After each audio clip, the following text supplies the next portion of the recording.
Chapter 13. Trustworthy. Sure, Midoriya felt ready-ish for the sports festival. His rising fame, though, not so much. He heard people muttering about him on the train. Not him, of course. Canary. Having no idea that he was standing right behind them.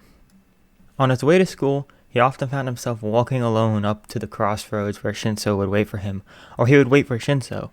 It was an unspoken and unsigned agreement they had made early into their friendship.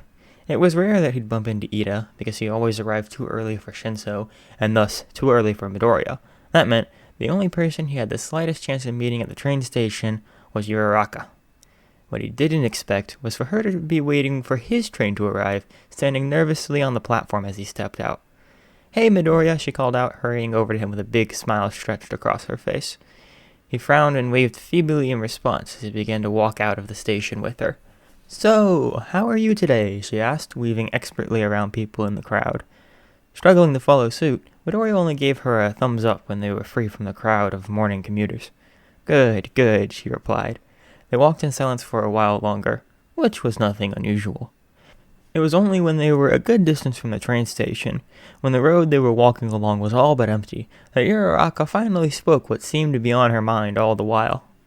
"I listened to the radio last night and I know it's you," she exclaimed, her eyes clenched shut and her fist balled as she announced this. Midoriya wasn't sure what to say. He clenched the strap of his backpack, biting the bottom of his lip as he looked down at his shoes. You have an incredible voice." He slowly met her gaze. "You really think so?" he barely whispered. Uraraka smiled in a sympathetic kind of way. She walked back over to him, linked her arm through his, and began to march up the hill. "I'm your friend, Midori, and I'd never lie to you. Now come on, I'm dying to know. How did this happen?" Well, he stuttered, still more bewildered about her response. I found my quirk." "Oh, yeah!" she exclaimed, taking her arm away from his so she could clap her hands in realization. "Oh my goshness, you're not quirkless!" Midoriya rubbed the back of his neck nervously. No. "And it's to do with singing? What?" she squealed, bouncing up and down. "That sounds so cool." Well, it's a little tricky to get my head around," he stammered. "Everyone's quirks have their difficulties," insisted Uraraka. "I mean, I have to sleep with mittens so I don't float anything. Ida has to drink gallons of orange juice just to get his engines working properly. There's this guy in my class called Canary. He has an electric quirk which short-circuits his brain if he uses too much voltage at once. Then there's—" "Wait!" Midoriya blinked at her. What? You're going to compete in the sports festival, aren't you?" "Oh, I suppose." "In which case, don't tell me anything," she exclaimed, "just in case we end up facing each other." "Oh." Midoriya hadn't thought about that. What if he has to battle Shinso? "Oh, okay then." "Who else knows that you're Canary?" Uraraka whispered to him as more UA students crowded the road on their way to school. From school?" She nodded. "Just you and Shinso. Oh, and you know Jiro?" "Jiro? She knows too?" She overheard me and Shinso talking. "Ah, I guess that makes sense. Oh, speaking of which..." They'd reached the crossroads now, where Shinso stood waiting. This time, he wasn't alone. "Hi, Jiro," Uraraka called out as she rushed over to her friend. "Floaty heard my voice on the radio," Midoriya explained to Shinso. "So, she knows?" he confirmed. Midoriya nodded. "Well, that makes 4 of us," Shinso sighed. Uraraka gasped. "What about Ida?" "What about him?" frowned Jiro, crossing her arms. "He's heard Midoriya speak too. If he hears him on the radio, then he'll connect the dots," Shinso explained in a hushed voice. "Ah, that would make 5 then," Jiro realized. "You're not great at keeping secrets, are you, Midoriya?" Midoriya would beg to differ. He didn't often open his mouth enough to let the secrets out. "Don't worry, I'll tell Ida before he accidentally lets the cat out of the bag," Uraraka offered. "If that's okay with you, of course." Midoriya just nodded again. There wasn't really any other way around it. "Operation Canary Protection Squad is a go," proclaimed Uraraka, in a much quieter voice than usual, whilst punching the air excitably. "Canary Protection Squad?" "Seriously, though," said Jiro as they started walking again. "You're not even in the hero course yet, but you're further down the line than any of us are." "What? No, I'm not. You've all fought real villains." Jiro blinked at him in surprise. Perhaps she hadn't expected him to speak. Midoriya certainly hadn't. "People know who you are," Jiro acknowledged. "The sports festival this year will be packed for sure, but not just because of the first-year class who survived the villain attack. They'll be looking for you." Midoriya bit his lip. She was right, of course. but that didn't make it any less unnerving. Yeah, you're getting super popular, added Uraka. Mina was the one who showed Canary to our class, and she said she heard about it from one of her dance lessons, and who knows where they heard it from. Then there was that situation yesterday, Jiro continued, with your keycard. It just makes everyone all the more curious. Don't freak out about it, Midoriya, Shinso interjected. Midoriya must have looked freaked out for him to feel the need to intervene. He smiled at Shinso, thankfully that he could see this. Besides, if we meet in the tournament round of the sports festival, you'll lose anyways, he smirked. Uraka frowned, opening her mouth to protest when Midoriya just nudged him playfully instead, grinning widely. We'd both have to fight quirkless, Midoriya replied in less than a whisper. But you'd be surprised how useful dance class can be. Wait, dance? Exclaimed Uraka. Midoriya yelped in surprise, which caught a few odd stares as they walked into UA. Uraka grasped him by the shoulders and gingerly shook him back and forth. Why must you hide these awesome skills from us? She cried. See? He's not bad at keeping secrets at all. He just hides the unnecessary ones and spills the important ones, Shinso realized. Midoriya gave him a look. What?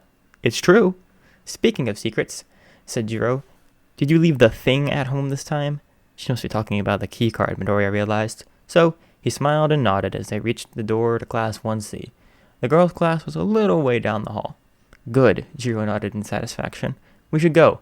Ida will have it out for us if we're late, Uraka realized, and with a wave goodbye, both hero students were gone. Shinso sighed. Well, that was a chore. What? Midoriya frowned as they walked into the classroom. They're nice. Too nice. Makes you think they have an ulterior motive. Don't make me paranoid, too. I'm not paranoid, Shinso frowned as he sat down. Their classmates narrowed their eyes at the two of them. It must have been strange, only understanding odd snippets of their conversations. Shinso barely seemed to notice as he continued speaking. What I'm saying is they're making you feel unnecessarily uncomfortable. They're just pointing out the obvious, Midoriya pouted. And yeah, it does make me scared for the sports festival, but I already was, so... He trailed off, unsure of what else to say, hands hovering vaguely in midair. What's this about? Questioned Oshi in a strangely exasperated tone of voice. None of your business, Shinso shot back without a second thought. Midoriya simply smiled apologetically at her. One day, she continued, I'll know enough sign language for your conversations to not be so secret. That'll be a shame, Shinso retorted. Midoriya wasn't quite sure what to do to de-escalate the situation, so he just waved his arms about in hopes that they would get the message that he wasn't encouraging this. Speaking of secrets, said Kaneko, her cattail twitching in excitement as she leaned on Ochi's desk. You guys hear about the incident with Canary's key card yesterday afternoon? Their eyes drifted back over to Shinso, who just glared back at them. Midoriya could do nothing but watch helplessly. I heard he dropped it somewhere and a girl from Class 1B found it. Then Shinso tried to convince her to take it to Principal Nedzu before it disappeared into thin air, recited Kana, pushing her glasses back up her nose. Well, I heard he was on the radio again last night, so he must have gotten the keycard back somehow, snapped Shinso. Oh, exclaimed Kaneko. I wonder who he is. The whole mystery is super intriguing. Well, he's not in our class, reckoned Matsumoto, who had his feet up on the desk behind Shinso. None of us have a singing quirk, right? Well, the only quirk we don't know a thing about yet is Shinso's, realized Kaneko, leaning further over Ochi's table, much to her distaste, to get closer to him. You really want to know about my quirks? Shinso snapped. Oh, do tell us about... Kaneko stopped talking immediately, her eyes glassing over and a vacant expression spreading across her face. Go back to your seat and stop bothering me, Shinso ordered, and the cat-like girl did exactly that. Everyone stared at him.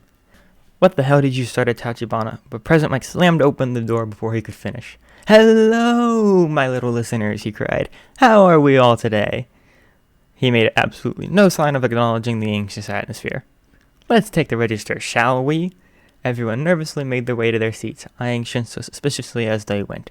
When President Mike finally reached Kaneko's name, Shinso decided to be dramatic, and clicked his fingers as he broke his hold on her. She blinked, glancing around in bewilderment. I said, Can we get a yeah from Ina Kaneko? President Mike repeated, pointing at her theatrically. Yeah? She frowned, looking back over at Shinso and Ochi, wondering how she got all the way over to her desk without realizing it. The room was awfully tense as their teacher continued the roll call. Give us a wave, Midoriya. He waved glumly. And a good morning from Hitoshi Shinso. Morning, he grumbled. And let's finish off with a yeah from Maki Matsumoto. Yeah. Excellent. All present and correct, he grinned widely. Now, just a little heads up for you all. The sports festival is just around the corner. Barely a week's remaining. You might find some of the hero students around the school training, so try not to get in their way. But you're all more than welcome to train too. The sports festival is a chance to show your stuff, an opportunity to be transferred to the hero course even if you didn't pass the entrance exam, or take it at all. Midoriya couldn't wait for this all to be over, to finally be in the hero course with Shinso and to not have this silly secret identity. Of course, the hero course thing was still wishful thinking, but he couldn't help but dream. He wondered if Shinso daydreamed about that too. He must have felt awfully uncomfortable with everyone staring at him and exchanging whispers and pointed looks all morning. That was why Midoriya wasn't at all caught off guard when Shinso grabbed a hold of his wrist and pulled him forcefully from the classroom as soon as the lunch break began, leaving their bags behind. They didn't talk, sign or otherwise, as they waited in line for food. Only a brief conversation occurred when Shinso asked what Midoriya would be having so he could order for him. When Shinso sat down, he immediately began to wolf down his food, as if he wanted to get out of there as quickly as possible. Midoriya chapped his chopsticks on the side of his bowl. The ringing noise reached Shinso's ears, so he sighed and looked up to read Midoriya's hands. They'd be less hostile towards you if you tried to explain it, Midoriya tried. Shinso put down his chopsticks. They wouldn't. They never do. UA is different. You showed me that. Shinso stared at him for a moment, struggling to think of a reply. We talked about this before. They see me as a villain, and that's that. Well, what could you possibly do with your quirk to make you a villain? Midoriya questioned. Of course, he knew the answer, but he was trying to prove a point. Shinso blinked at him dumbfoundedly. Seriously? Just give me an example. He sighed. I don't know. Brainwashing someone into robbing a bank. That's often what people jump to for some reason. Well, what about my quirk? Midoriya still felt weird addressing a quirk as his own. What about it? Shinso frowned. I can think of plenty of villainous things I could do with it. Oh yeah? Like what? The right song could kill everyone in this room. Shinso's smile faded. I hadn't thought of that. Does that make me a villain? No, of course not, because you'd never do something like that. Exactly, Midoriya retorted, pausing to eat the first mouthful of his lunch. Exactly what? Shinso repeated. Midoriya put his chopsticks down again, as in, I could use my quirk to be a villain, like you could, but I won't, like you won't. A ghost of a smile appeared on his friend's face. I guess, but the others just don't see it that way. Then show them, Midoriya told him with a look of determination. Show them you're not a villain. I'm not the only one the sports festival gives an advantage to. Now Shinso was really smiling. I look forward to it. Nodding in satisfaction, Midoriya finally turned to his slightly cooler lunch. Shinso, who was a lot further ahead of Midoriya when it came to eating, ended up waiting for him to finish. That was when a group of people that Midoriya recognized to be from Class 1D sat down beside them. Cursed the lunch hall and its lack of table space. They didn't bother the two of them on the whole.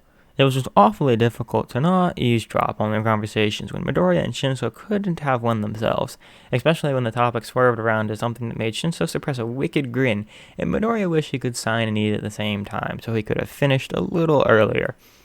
Oh my god, speaking of the Force Festival, did anyone listen to Canary's Hour last night?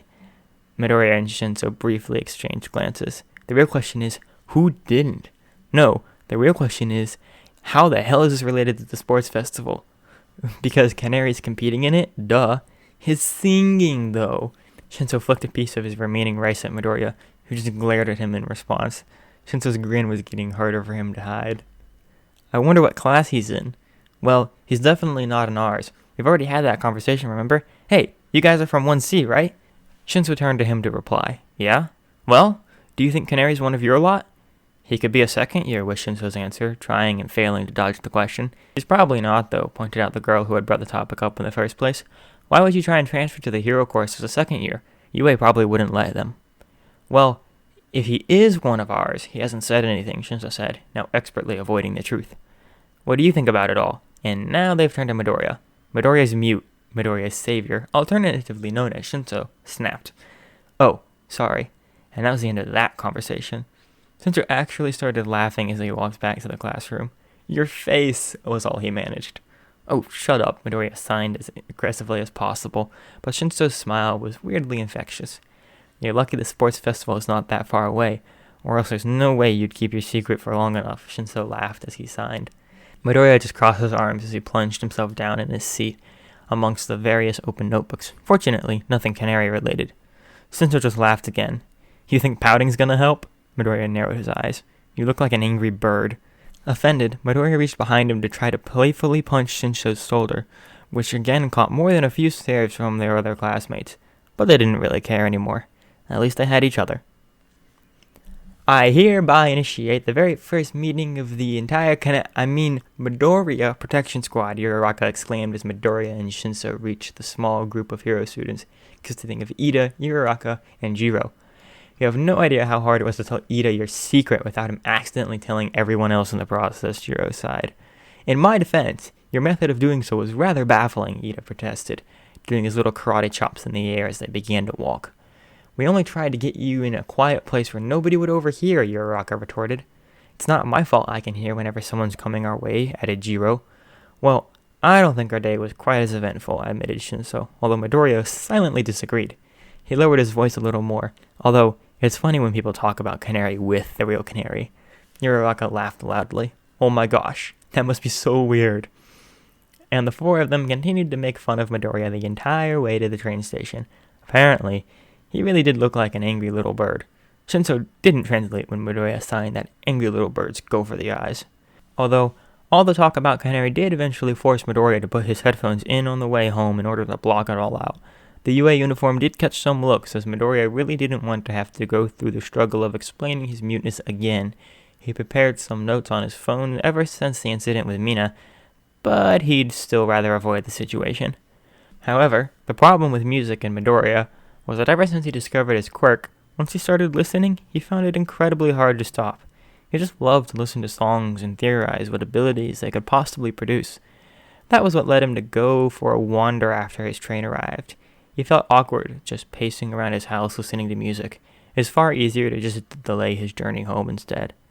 Midoriya was really getting into the swing of his musical tangent when he was abruptly stopped by an unfamiliar woman crashing right into him, knocking off his headphones.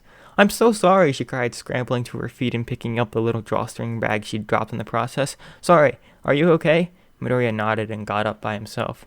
Yeah, good, she confirmed, and then just nodded again. Good. Greenie, come back! And she charged off again. Midoriya blinked at her. Well, that was odd, he thought, turning off his headphones and hanging them around his neck.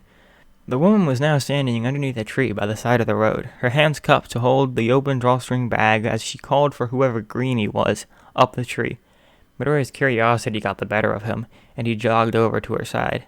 She smiled meekly at him. My birds escaped, she admitted. It's not the first time either. I run that pet shop over there, she tilted her head in the direction of the little shop, its door swinging open in the wind, showing a little trail of birdseed that led from the shop to the woman's feet. That was when Midoriya realized it had come from the little bag, and she'd been using it in hopes of tempting the bird back to her. Don't worry, she'll come back. She always does. She just likes to be difficult. Midoriya hesitated before pulling his phone out of his pocket and tapping the notes app. Can I help? He wrote. Catch Greenie? She frowned, before sighing and looking up at the tree. The bird had started singing loudly, obviously rather proud of its escape. At a second thought, he showed her one of his previously prepared notes. Hello, my name is Ichigo Midoriya, and I am selectively mute. Sorry if this causes an inconvenience. The woman smiled. Hi, Midoriya, and no, don't worry. But, can you whistle? Midoriya cocked his head to one side to show his confusing. It's Greenie. She's the oddest canary I've ever had. But she responds well to whistling. Only, I can't whistle. I'll have to wait until my partner gets back. Midoriya looked up at the tree. He couldn't see the bird, and he hadn't really tried whistling for a long time, but it wasn't talking. He waited for a moment as he listened to the distant bird song, then repeated it the best he could. The woman stared at him, stunned. Granted, it was quite an impressive thing to whistle. Midoriya had to repeat the tune a few times before the tiny shape of the bird appeared on the lowermost branches of the tree. Here, insisted the pet shop owner, thrusting the bag of birdseed in Midoriya's hands. Whistling the tune one last time, Midoriya held out the seed in the same way the woman had, and Greenie finally flew down to perch on the top of the bag. The owner sighed in relief. Oh, thank you so much. That would have been a nightmare otherwise. Come with me, don't worry. She's got birdseed now, she's not going anywhere. And so, Midoriya followed the woman back across the street to her pet shop, with the bird sitting smugly amongst all the food. She slammed the door shut as soon as Midoriya stepped inside, but it didn't frighten the bird one bit. She just sat there, noticeably used to the scenario, but content with her bribe for returning. Thank you so much for your help, said the woman. Greenie has a nice little cage of her own right over there, she pointed at the little green cage near the window, its door left hanging open. There was a rather heavy padlock on it. Midoriya frowned. There were quite a few different animals in the little store, but all the other birds were separated into only 2 cages. Why was Greenie all alone? Want to know the story behind that one? The woman smiled, expertly reading Midoriya's bewilderment. He nodded eagerly. Well, remember how I said she's the oddest canary I've ever had? Well, I wasn't exaggerating. You see, female canaries can't sing. Greenie chirped at her in response. She sighed, rubbing her temples in the stress of it all. So I thought she was a boy, so I put her with the boys, and well, she's definitely not a boy. Midoriya glanced at the birds. Most of them were bright yellow, except the occasional one, which were more of a lime green color. Not quite like Greenie's feathers, but close enough for the assumption to be made. Then I put her in with the girls, and God, she's so loud, won't shut up, frightens the others half to death and pecks all their plumage out. So, the only logical solution was to separate her until someone's brave enough to buy her. But of course, no one does.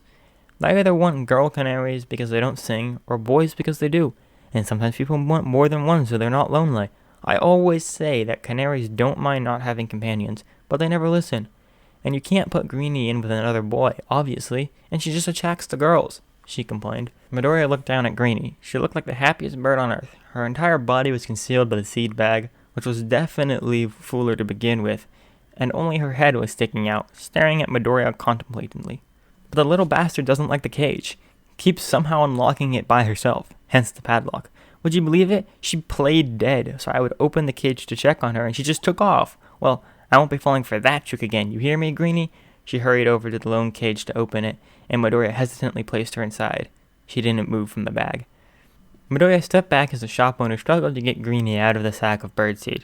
He glanced around the shop for a while, before his eyes lingered on the sign next to the other birds. Canaries, male or female, price varies, 3,000 plus yen. Wait a second. Canaries. A smile stretched across Midoriya's face as he pulled his phone from his pocket once more. Mum. Izuku, hi Mum. So you know you were asking me what I wanted to do with the money from the radio station? He was pleased to see she answered almost immediately. Mum, did you find some merchandise you'd like?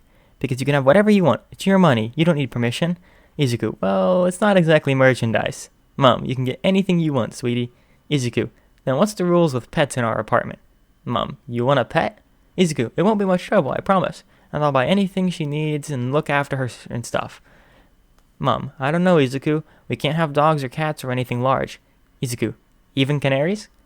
There was a moment of silence between them, whilst the dotted lines indicating that she was typing appeared and disappeared. All the while, the shop owner shouted mercilessly at Greenie, who had escaped the cage again and was now doing laps around the shop, screaming at the top of her tiny lungs. Mum, there are no rules against birds. Izuku, does that mean I can get her? Mum, as long as you promise to look after her all by yourself, cleaning out her litter tray, and feeding her and remembering to buy toys and food. Izuku, yes, thank you so much. Mum, see you in a bit with your new friend then. Greenie had now landed on Midoriya's head, nestling herself in happily amongst his curls. The shop owner panted heavily, resting her hands on her knees. She seems to really like you, she managed. Midoriya grinned widely and held up his phone to her. How much is she? How much? She stuttered, her eyes darting between the message, Midoriya, and the little bird on top of his head. You want to buy her? He laughed and nodded. She faltered, unsure of what to say, before holding up her hand like she was telling him to wait and dashing over to the phone behind the counter. Yeah, hi. No, nothing's wrong. No. Well, yes. Yeah, but it's okay. No, I'm not kidding. No, I still can't whistle. It's not that weird. Yes, someone helped. Yes. No, it's fine. Yes, but if I said someone wanted to buy her, how much would she be? That's why I'm asking your opinion. Yeah, same guy who helped. No, I wasn't being hypothetical. No, yes, I know I'm the owner, but still, that was my thought. Okay, fine. You know what? You're being useless. Yes, don't worry, I've got it sorted now. Yeah, no thanks to you. Okay, bye. She put the phone down and sighed exasperatingly. What does the minimum say on the canary sign again? She questioned Midoriya before remembering that he couldn't speak, and hurried over to her to check herself. 3,000. No, 2,500 yen. Yes, that's the price for you. So, after a quick call to his mom, a payment made, and the necessary food, equipment, and toys collected, Midoriya was sitting before the desk, about to sign the very small amount of paperwork required. Compared to what Aozora put him through, it was nothing. You can change her name if you want, the shopkeeper pointed out, tapping the empty box where the name of the bird was supposed to be written. You know, since your name means green anyway, I only used Greenie because apparently I couldn't call her Satan. Midoriya laughed as the bird, who still hadn't left his hair, tweeted at her in protest. I'm kidding, she grinned. Anyway, do you have a name in mind? Midoriya frowned. He hadn't really thought of that. He let his mind wander. There really had been lots of talk about Canary, but Midoriya felt much safer amongst all that when it was just online. As his popularity grew so dramatically over the relatively short time he'd been on the radio, as did the theories, the questions, the speculations, one of the things that Midoriya found the most interesting were the suggestions for what his quirk might be. There had been all kinds of possibilities. One of the most popular was a play on lullabies, where his singing lulled people to sleep, which wasn't impossible, or another fan favorite, an imaginary quirk dubbed siren song. Now, Midoriya knew all about the mythical being of sirens. It had followed the same, at the time, useless tangent of research that led him to the stories about canaries in the mine shafts. Sirens were mermaids, whose singing hypnotized sailors into swimming out to the origin of the beautiful sound, only for them to be dragged to the deepest depths of the ocean, never to be seen again. The quirk siren song was supposed to be to do with hypnotism, something which Midoriya had eagerly sent to Shinso, although he had yet to find a song that could give him such a power. He was sure there were plenty out there. For now, Midoriya was focusing on improving his abilities in certain songs, so they were as powerful as possible for the upcoming sports festival. Expanding his arsenal of songs was just a hobby at this point. Midoriya smiled as he picked up the pen and filled in the bird's new name. Siren, the shopkeeper read aloud. Close enough to Satan for me. Anyway, there we go. She's all yours. Or, you're all hers. Either way. After it had all been finalized, the kind shopkeeper, whose name he never did catch, helped him load Siren's various supplies into her new cage, not the tattered old green one with the massive padlock attached, and grinning from ear to ear, Midoriya skipped out of the pet shop, with the bird still happily perched on top of his head. Once he had returned to his path home, as the sun began to set, Midoriya looked up at the top of his head the best he could in hopes he could see Siren's little face. So, you won't be needing dinner today then, I guess? The bird flew off his head and landed on his shoulder. She gave him a determined chirp. Oh, yes, I can talk, he said. He was talking to a bird. Oh well, there was no one around to hear him. I just find it difficult, talking to humans. She chirped again, digging her tiny talons, which was definitely the appropriate word, into his blazer to ensure her grip. My name's Izuku Midoriya, he continued, and your name is Siren now. I hope you like it. There was a moment of silence before another satisfied tweet. I saw you don't like your cage at the pet shop, but don't worry, I won't lock this one if you don't want, as long as you promise to keep your mess inside there and nowhere else. Chirp. She obviously couldn't understand him, but it was worth a shot. It's funny, the shopkeeper said that you weren't supposed to be able to sing, but me? Well, I have to sing. It's my quirk, like a superpower. But I'm not very used to it, and I still get scared in front of people. Tweet, tweet. There's a big sports festival coming up soon for my school. If I do well, I might be able to move to a better class, and I can train to become a hero. That way I can help as many people as possible, or anyone who needs help, you included, he continued. It was kind of nice, letting his thoughts spill out of his head for once.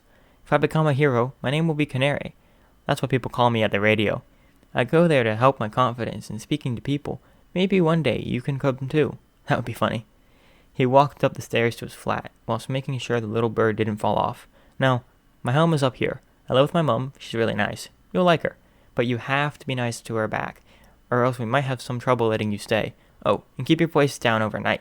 You don't want to wake up the other people. Why was he talking to the bird again? He unlocked the door and pushed it open. Mom, I'm back. I'm in the kitchen, she called. He closed the door behind him, kicked off his shoes, and hurried over to meet her. Mom, this is Siren. Siren, this is my mom. She smiled sweetly at him. Perhaps she thought it was silly, talking to the bird. But at least he was talking to someone. Oh, she's very sweet. Could she stay on your shoulder all the way back here? She frowned. She was serving dinner for the two of them. Just how long had Midoriya's detour been? Midoriya nodded. I don't think she's fond of cages, but she never goes far. She knows where food is. Chirp! Inko jumped at the noise. She put her hand over her heart as she spoke. Well, she's your responsibility. Tweet! And perhaps you're hers too, she laughed. Well, go put her things in your room and then we'll have dinner. Quick, before it all gets cold. And so Midoriya hurried over to his room, cleared a space by his computer, and rested Siren's birdcage there. He hastily set up little perches for her, food and water, but as he expected, Siren wasn't particularly hungry. She did, however, funnily enough, keep her mess inside her birdcage, hopping off Midoriya's shoulder to do just that. He blinked at her. The shopkeeper was right. She sure was a weird canary. Then again, so was he.